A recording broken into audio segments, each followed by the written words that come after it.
tip number 91 from the book 501 Contractor Tips. This is double checking other contractors' prices. This would be where somebody has already made up their mind. They're going to use another contractor. Maybe it's a friend of theirs, and they just want you to give them a price to see if their price is too far out of line. And I've had this happen to me before also. You've got to, again, this is on pre-screening clients, potential clients. You've got to get as much information as you can, and you've got to be paying attention constantly. And again, there's a lot of psychology and human behavior in salesmanship. So if you're going to focus on sales as a contractor, this is going to be what you're going to be doing actually more than constructing or working on the project. Then you're going to need to get better at it. And one of the ways I've gotten better is through psychology and learning about human behavior. And of course, just paying attention. You know, I pay attention, if someone starts twitching, they might be nervous, something that they said, or if they talk a certain way, I've had people actually they didn't want to talk to me. They would call me over to their house. My wife will deal with you. Why didn't your wife just call me on the phone? Or, you know what, I'm not going to be there. Can you go around? I'm going to leave the gate unlocked. You can go around the back and get as much information as you want. Hey, okay, this could be a red flag. It could be something that, hey, wait a minute here. Something doesn't feel right, But it is. I've actually asked people, do you have a contractor that you already plan on hiring? You want to use my bid to check them out? And I've actually had them say yes. And if that's the case, at least I know I'm not wasting my time. And again, it's wasting your time. If you need to go over to someone's house and pick up a set of plans and then bring it back, and you're hoping to get the job because in their mind they've already made up their mind they're going to go with someone else, you could be wasting your time.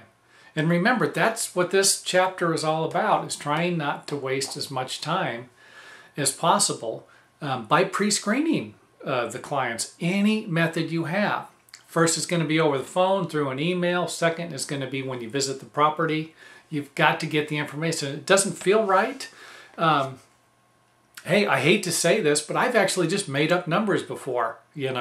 I feel like they're not going to hire me anyway. They've said something. They've answered the wrong questions. Answered my questions incorrectly to me, or seemed a little nervous or fidgety.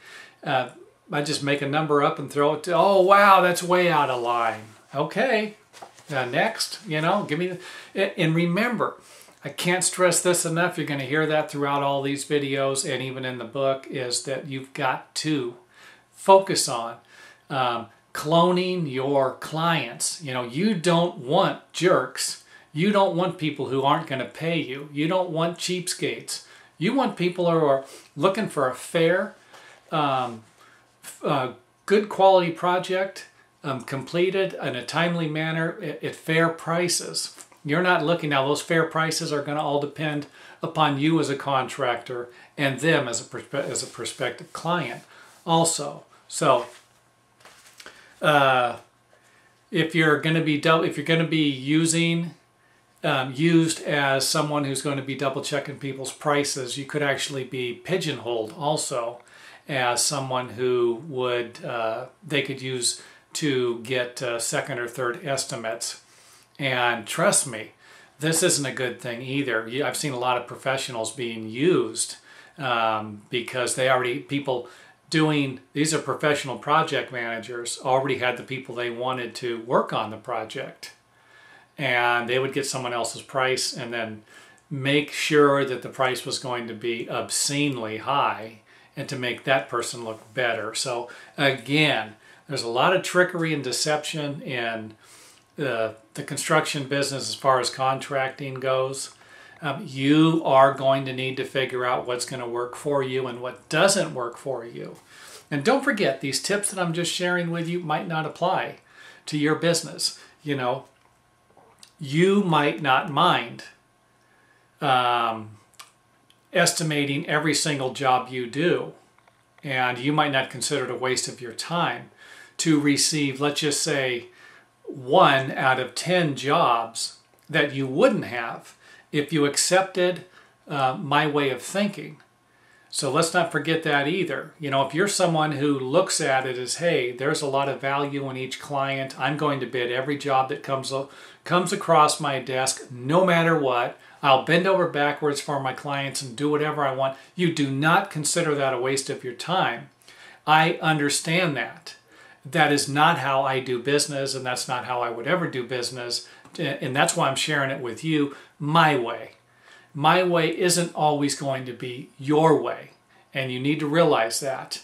And again, it's kind of like eat the meat, throw away the bones. Take what you can out of these videos and out of the information in the book, and use what you can. And if you need to manipulate it and twist it around, hey, this part isn't going to work, but I think I could change it a little bit and make this work, then by all means give it a shot. The tips in this book are not written in stone and can be adjusted at will to fit your needs.